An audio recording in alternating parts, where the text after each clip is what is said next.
J'ai pris 10 kilos en 18 mois et j'aimerais en parler. Je trouve que c'est un sujet qui est important en tant que femme et ça a été pour moi très intriguant de traverser ça, de vivre ça à cette période spécifique de ma vie où j'avais trouvé une parfaite harmonie avec mon corps et pour la première fois de ma vie, j'avais un très très bon rapport avec moi-même et mon corps, les deux à la fois. C'est-à-dire que ce soit moi-même, ma personnalité, et aussi mon corps, mon apparence physique. Et quand le stress a fait basculer cet équilibre et où je me sentais moins, on va dire, en alignement avec moi-même et que j'ai commencé à grossir, ça a remis en question cet équilibre et ça a remis en question cette idée que j'avais. J'avais dans l'idée à l'époque que c'était important d'aimer son corps indépendamment de ce à quoi il ressemble. Indépendamment du fait qu'il soit beau ou pas. S'aimer et aimer son apparence physique, qu'on se trouve belle, sexy, attirante, qu'on ait la validation extérieure ou pas. Et vivre l'expérience de la prise de poids, finalement m'a confrontée à ça. Et c'est ce dont je veux parler aujourd'hui.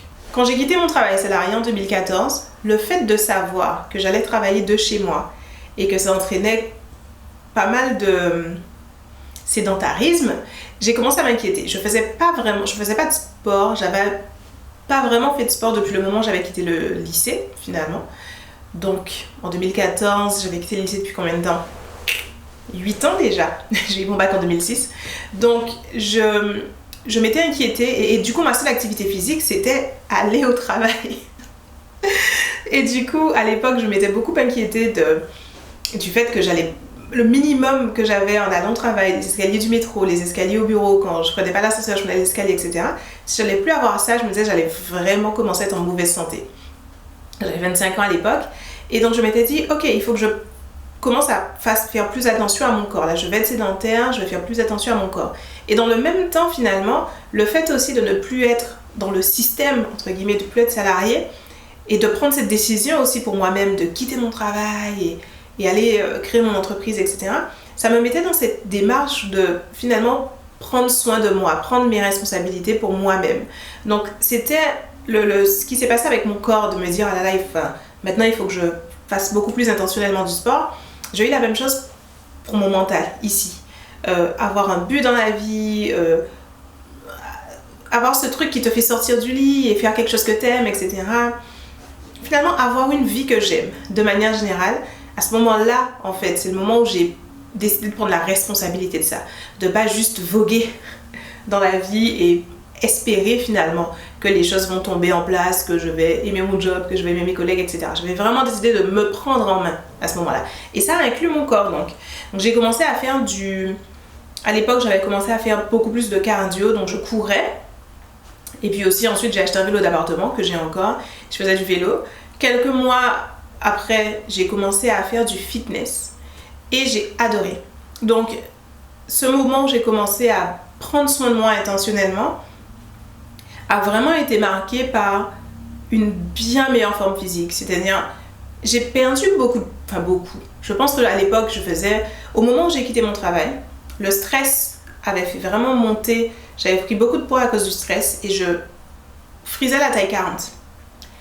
En tout cas, mes vêtements, je faisais une taille 38 à l'époque et mes vêtements étaient serrés. Donc je pense que si j'avais été honnête avec moi-même, j'aurais acheté des vêtements 40 et ça aurait été une taille 40. Mais j'ai commencé à faire plus de sport, etc. Rapidement, mes vêtements en 38 ont recommencé à rentrer sur moi normalement. Et rapidement aussi, mes vêtements en 38 sont devenus trop grands et j'ai commencé à faire du 36. Et je suis restée à cette taille pendant des années. Donc de début 2015 jusqu'à mi-2018, je faisais du 36 et je faisais beaucoup de sport et je mangeais très sainement. J'avais ce rapport avec mon corps où, sans me forcer, et c'est vraiment le plus important, c'était pas quelque chose que je faisais pour la discipline de la taille 36, c'était quelque chose que je faisais pour moi parce que je me sentais tellement bien dans mon corps, je me sentais tellement énergique. Vraiment, quand je marchais, j'avais l'impression de voler. J'avais systématiquement, d'ailleurs, chaque fois que je marchais, je sentais dans mon corps l'envie de courir. J'avais cette énergie en fait énorme et j'aimais tellement ça que c'était naturel pour moi de le préserver en fait. Donc je faisais du sport tous les jours. Pas longtemps, genre 45 minutes, mais c'était tous les jours. Et c'était le matin. La première chose que je faisais réveiller le matin. Et pareil au niveau de l'alimentation, je savais ce qui m'allait et ce qui m'allait pas. Par exemple, je digérais mal le lactose et je digérais mal tout ce qui était sucre rapide. Donc tout ce qui est farine blanche, pâte blanche, riz blanc, j'avais éliminé, je mangeais que du complet. Et encore, je mangeais pas souvent parce que de manière générale, j'avais réalisé que le sucre me ralentissait pas mal. Donc je mangeais assez peu de trucs sucrés.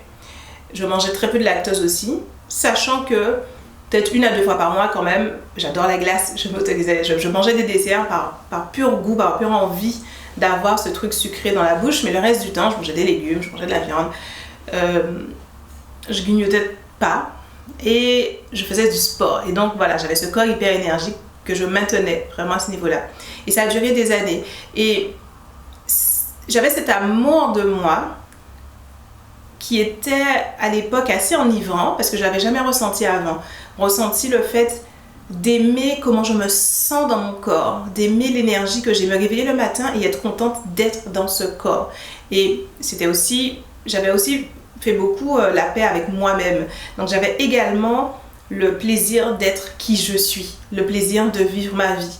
Et c'était pas une époque qui était facile pour autant. On parle de l'époque où je venais de quitter le salariat, je luttais les premières années pour créer mon entreprise, ont été hyper intenses, hyper difficiles, beaucoup de challenges, etc.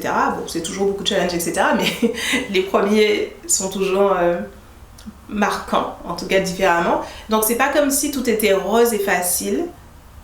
Et justement, tout n'était pas rose et facile. Et pour autant, j'avais ce plaisir à exister dans ma peau tous les jours, qui pour moi était, voilà, super. Je n'avais pas à me torturer pour faire du sport. Si j'étais pas motivée pour faire mon sport, je ne le faisais pas. Si j'avais envie de manger une pizza, je la mangeais. Il n'y avait pas de conflit, il n'y avait pas de confrontation avec moi-même. Tout était relativement fluide.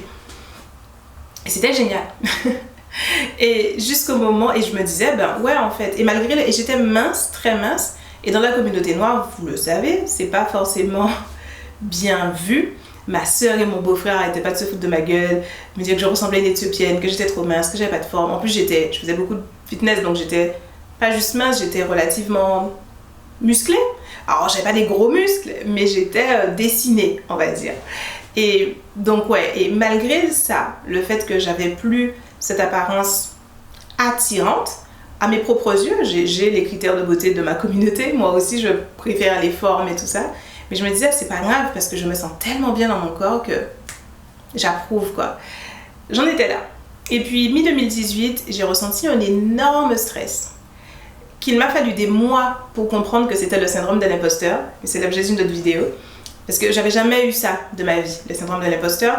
Et j'avais toujours associé ça au contraire à ce qui se produit quand justement tu n'as encore rien accompli et que tu as tout approuvé et donc tu te sens un peu imposteur. Alors comment ça m'a fait l'effet inverse? J'ai pas ressenti le syndrome de l'imposteur à aucun autre moment de ma vie. J'ai commencé à le ressentir au moment où je commençais à avoir de la réussite, les signes extérieurs de la réussite. Et ça m'a... Du coup, j'ai pas compris ce qui se passait. À l'époque, donc, je qualifiais ça juste de stress. J'étais stressée. Et vraiment, le stress est monté d'un coup. Donc avec le syndrome de l'imposteur, j'ai commencé à manger beaucoup plus. Au début, j'ai pas du tout arrêté de faire mon sport. Je faisais mon sport tous les jours, mais je mangeais, mais un truc c'est dingue.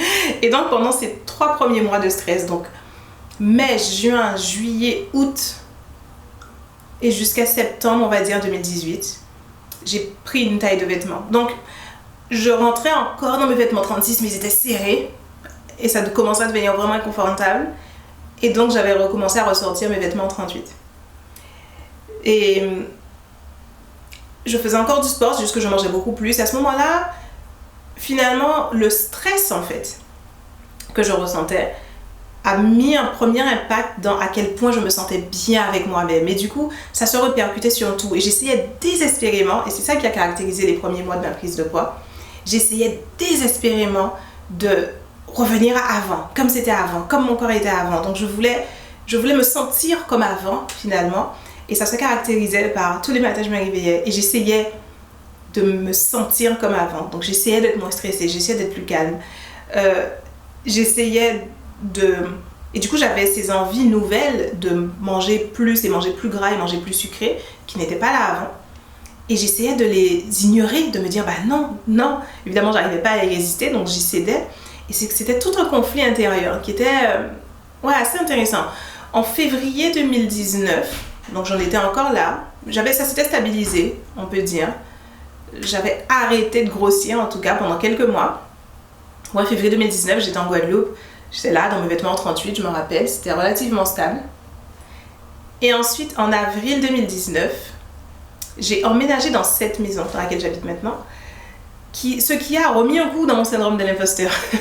Plus les signes extérieurs de réussite s'accumulent, vous commencez à comprendre la spirale, plus ça me mettait un coup de stress et plus il y avait tous mes déclencheurs qui venaient, donc le stress, envie de manger et je mange. Donc à partir d'avril 2019, j'ai recommencé à grossir et donc ça a été ma deuxième phase de prise de poids qui a duré avril, mai, juin, juillet, août. Je pense que jusqu'en août, je grossissais encore. Septembre, on va dire encore une fois 6 mois, comme la première fois, pendant 6 mois, hors de contrôle, stress au plafond. Je peux pas m'en empêcher, je grossis. Et donc là, je suis arrivée encore que j'ai maintenant, le palier où je m'habille en 38-40. Je peux encore m'habiller en 38. Mais c'est plus confortable de m'habiller en 40. Mais c'est les deux. En fait, non, certaines 38 sont en fait confortables. Ça dépend des vêtements. Disons 38-40. Donc ça s'est fait septembre 2018. Donc je considère 2019, pardon. Je considère 18 mois, mais c'est peut-être juste un an. Un an et demi, non si. De mai 2018 à septembre 2019, j'ai pris 2 tailles de vêtements. Je dis 10 kilos parce que, à peu près dans ma tête, je me dis 2 tailles de vêtements, ça correspond à 10 kilos, mais je me pèse pas. Donc je ne sais pas. J'ai arrêté de me peser quand je faisais du fitness où je prenais du muscle, donc je prenais je prenais du poids. Et je me pesais et je voyais que mon poids montait. Et l'habitude de la société dans laquelle on vit me donnait envie d'être stressée de ça. Mais en même temps, à l'époque, je maigrissais visiblement. Et donc j'ai commencé à me dire, mon poids n'a rien à voir avec l'apparence de mon corps à cette époque-là. C'est vraiment... j'ai arrêté de me peser fin 2015, je pense. Parce que vraiment, j'étais en train de diminuer visiblement. Je prenais du muscle et le poids sur la balance montait. Donc je me disais, ok, donc ça n'a vraiment plus rien à voir. J'ai arrêté de me peser à ce moment-là et j'ai gardé cette habitude. Et du coup, donc voilà, j'ai pas de... Ouais, je pense que c'est à peu près 10 kilos parce que c'est 2 tailles de vêtements. Voilà. Et c'est assez récemment, en fait. On est quoi là? On est en juin. Et je dirais que j'ai commencé à me sentir bien dans mon corps vers novembre 2019. Justement, il y avait le Alaf Holiday. Et en préparation du Alaf Holiday, je me suis replongée dans un programme que j'avais créé en février 2018 qui s'appelle Self Love Queen, où je parlais de tous ces éléments de s'aimer, aimer son corps, mais aussi aimer sa personnalité et aimer la vie qu'on vit et avoir cette harmonie avec soi-même, s'accepter comme on est, être indulgente envers soi-même, avoir cet amour pour soi qui est presque maternel. Et j'ai réécouté ce programme pour me préparer à la Holiday, qui est donc une journée d'empowerment par la beauté, une journée qui finalement pour moi symbolise ce message-là en fait. Nous en tant que femmes noires, nous aimer, nous accepter, construire une vie qu'on aime, construire un quotidien qu'on aime, faire la paix avec la personne qu'on est, ne pas se fustiger constamment, etc. C'était vraiment la thématique du Alaf Holiday et je présentais le Alaf Holiday et je voulais incarner ça. Donc j'ai écouté ce programme et ça m'a fait ce déclic. Parce qu'à l'époque, j'étais en mode déterminée, je vais reperdre du poids, etc. Et j'ai écouté ce programme et je me disais, mais attends, pourquoi je me torture en fait? Évidemment, à l'époque, ça n'avait pas qu'à voir avec mon corps, ça avait à voir avec tout, ma personnalité, ça avait à voir avec cette nouvelle réalité que je vivais, qui était associée avec beaucoup de syndrome de l'imposteur, avec mon entreprise qui grossit, je construis une équipe, j'habite maintenant dans cette grande maison, et aussi j'ai fait 3 scènes pendant cette année où j'ai pris du poids. Donc en octobre 2018, j'étais sur scène accélératrice, parler de mon parcours entrepreneurial. En février 2019, j'étais sur scène à Business Caraïbes en Guadeloupe, pareil, parler de ma réussite entrepreneuriale. Et en novembre, justement 2 semaines après le Alaf Holiday, en novembre 2019, j'allais être sur scène dans l'événement de William Synesius, c'est Naturellement Riche, et l'événement s'appelait, je sais plus, Réussir aux Antilles, je crois. Réussir quand on est entier, réussir aux Antilles. Bref. Et pareil, j'intervenais là-dessus pour parler d'entrepreneuriat, etc. Et tous ces éléments, et il faut savoir que être sur scène et parler de mon parcours, etc., c'est quelque chose que je voulais faire depuis longtemps. C'est pour moi un truc fort, quoi. C'est une réalisation importante pour moi de pouvoir faire ça, d'être invitée. Que ce soit même pas moi qui me promote.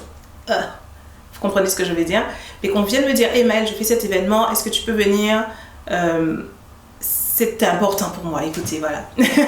Du coup j'avais vraiment, et ça me déclenchait un énorme syndrome de l'imposteur. Donc étant quelqu'un qui vient d'un milieu modeste, ça crée un immense conflit, et c'est l'objet de je pourrais en faire une autre vidéo si ça vous intéresse, mais c'est, en tout cas, le conflit que j'avais avec mon corps n'était pas qu'un conflit avec mon corps, c'était un conflit avec moi et la vie que je vis et cette entreprise qui grandit et les membres de mon équipe et avoir des employés, etc.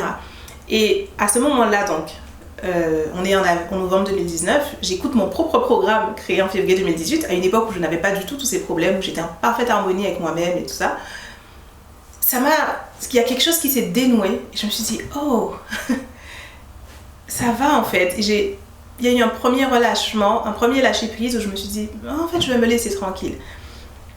Donc j'ai arrêté d'essayer de contrôler mon alimentation, j'ai arrêté d'essayer de me forcer à faire plus de sport, j'ai tout lâché pour juste me sentir bien et être bien avec moi-même, me faire plaisir. J'ai recommencé à faire toutes les choses que je recommande dans ce programme. En fait, j'ai suivi mon propre programme, me regarder dans le miroir et regarder ce que j'aime et ce que je trouve bien dans mon corps et regarder aussi les choses qui peut-être me dérangent et me dire mais qu'est-ce qu'il y a de si dérangeant là-dedans? En l'occurrence mon ventre, mes bras, mon visage qui grossit beaucoup à chaque fois que je grossis. Je me dis mais c'est quoi le problème en fait exactement? Et regarder me dire mais il n'y a pas de problème en fait, ça va. Et il y a eu, voilà, j'ai commencé à faire ce travail-là, donc novembre, décembre, janvier, sans me mettre la pression non plus, hein, être juste comme ça, être à l'aise. Et j'ai fait la même chose évidemment avec ma personnalité et ma vie et me dire mais c'est quoi le problème en fait exactement? Et j'ai regardé en face tout ce qui était lié à ça. Et donc moi, novembre, décembre, janvier, fin février, j'ai eu la séance photo à la Folie, le shooting à la Folie, donc avec mes clientes. J'ai fait un appel à candidature auprès de mes clientes pour celles qui voulaient participer. Je regardais, j'avais une idée de ce que je voulais pour cette séance photo en termes de type de chevelure, mais aussi de type de femme. Je voulais que ça représente une espèce d'universalité noire. Et donc voilà, et on s'est retrouvés sur cette séance photo le 29 février. C'était tellement bien. On était toutes tellement belles. Il y avait différents types de corps. On était petites, grandes, rondes, moins rondes. Et au milieu de tout ça, je me suis sentie tellement normale. Et j'ai trouvé toutes les photos tellement belles. Ça a fini de régler le problème en fait. Ça a fini de régler quelle que soit la tourmente que j'avais, que ce soit avec, c'est intéressant d'ailleurs, avec mon corps, mais aussi avec moi. C'est-à-dire à cette séance photo, c'était moi qui l'organisais. J'ai fait venir des photographes, j'ai fait venir une maquilleuse, j'ai payé pour le tout. Je ne sais pas comment le décrire, mais c'est un lien encore avec le syndrome de l'imposteur. À cette séance photo, il y avait tous les éléments extérieurs, tous les éléments de ce qui me met mal à l'aise. Il y avait 2 de mes employés qui étaient là pour m'aider à encadrer, structurer les choses. J'avais ma sœur que j'aimais avoir avec moi dans ce genre de truc, comme un support émotionnel, et elle faisait partie aussi de la séance photo. Et je décidais ce que je veux pour le maquillage, ce que je veux pour les coiffures, ce que je veux pour les photos. Et on discutait, et on échangeait, etc. Et je devais aussi en même temps être un peu superviser mes employés qui étaient là. Et j'étais à l'aise. Et je me disais, ok. Il y a eu comme un apaisement à la fois dans c'est ma vie, c'est qui je suis et c'est ok, c'est pas grave. C'est pas une trahison de mes racines, c'est pas une trahison de mes valeurs, ça va. Encore une fois, c'est l'objet d'une autre vidéo. Mais aussi en regardant les photos et en nous regardant tout ensemble, me dire mais ça va. Et il y a eu cet apaisement global avec le tout. Et mon corps, et ma personne, et l'ensemble. Et j'ai pu revenir en fait à cet apaisement intérieur que j'avais en février 2018 quand j'ai créé ce programme Self Love Queen. Et à l'aise. Et du coup, et c'est ce qui me permet aussi de faire cette vidéo. Ça fait un moment que je veux la faire. je trouvais pas le temps et voilà. J'ai écrit un texte il y a 2 ou 3 mois là-dessus que j'ai pas encore publié mais qui du coup sortira en même temps que cette vidéo. J'ai pris 2 tailles de vêtements et c'est ok. Ça me va et vraiment l'ensemble, c'est-à-dire j'ai recommencé à prendre plaisir à faire du sport, et vraiment pas juste me forcer à faire du sport parce qu'il faut, mais parce que j'aime ça. Je prends plaisir à ce que je mange et je continue de manger plus de gras et de sucre que je ne mangeais avant à l'époque et c'est ok aussi. En ce moment ça me fait plus plaisir et j'aime mon corps, il s'avère, j'aime vraiment cette version de mon corps. Ça a toujours été la version que je trouve la plus attirante. Mais la société nous a tellement programmés à vouloir toujours être la plus mince possible que j'ai jamais pu apprécier ce que je trouve d'attirant dans ce corps, juste parce que, par définition, on n'est pas censé grossir. On n'est pas censé grossir. Grossir, c'est mal.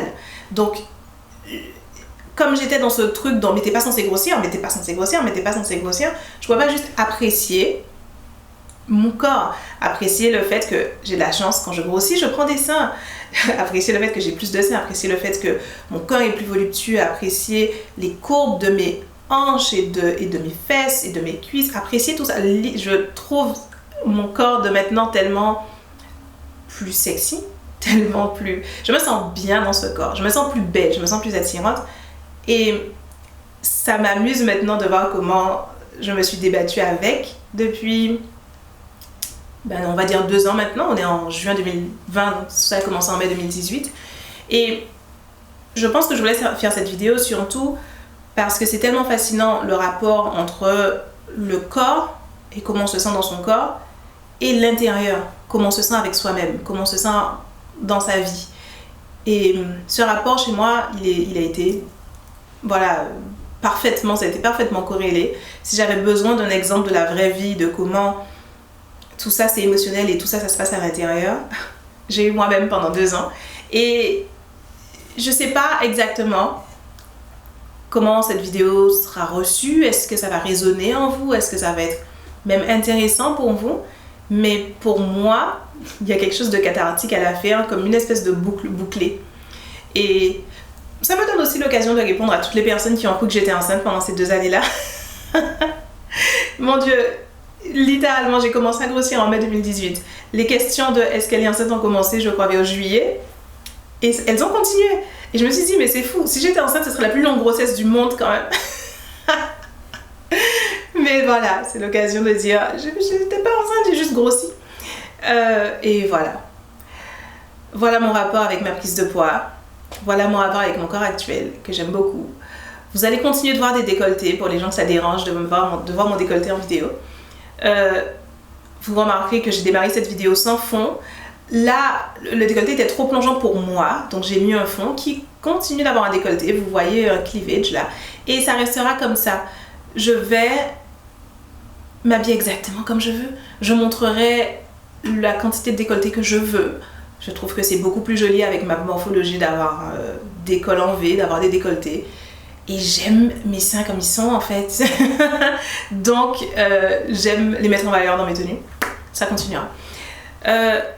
Et je crois que c'est tout. C'est tout ce que je voulais dire à ce propos. Si vous avez des expériences de prise de poids similaires à la mienne ou pas du tout, j'aimerais beaucoup vous lire. J'aimerais beaucoup savoir ce que vous en pensez, quel est votre rapport vous à la prise de poids. Et je vous dis à bientôt pour la prochaine vidéo. Ciao.